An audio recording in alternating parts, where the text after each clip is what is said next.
आपण मैंने देखुन Sambalpuri tech YouTube channel Sambalpuri tech YouTube channel आपण मानक स्वागत। ये YouTube channel tech relative video पाई पारबे।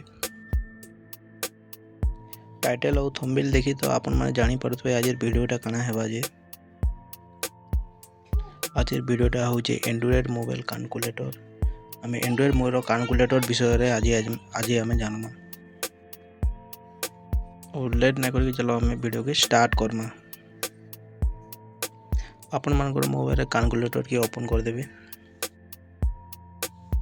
ओपन कला परे आपण माने देखुन जेन डार गोटे समान संख्या नेबे। देखुन 10 प्लस 10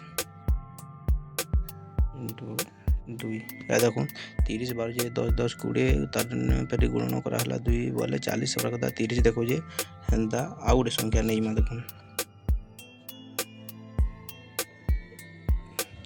देखुन 200 हमारे कथा 150 देखो जे एंड्रॉइड मोबाइल जदि आपण माने हिसाब करूछन बोले टिके देखि चाहिए हिसाब करबे। आउ समान संख्या जे करछि समान संख्या के नेबे प्लस करबे आउ गुणन 2 करबे बोले हेंदा ही देखो जे सबकर मोबाइल हेंदा ही देखाबो। देखो समान संख्या नेबे आउ प्लस करबो देखबो तापर गुणन 2 करबो। जे कोनसी एंड्रॉइड मोबाइल देखलो बोले हेंदा ही देखो जे। वीडियोटा यदि भल लगा बोले लाइक शेयर और कमेंट कर देबे।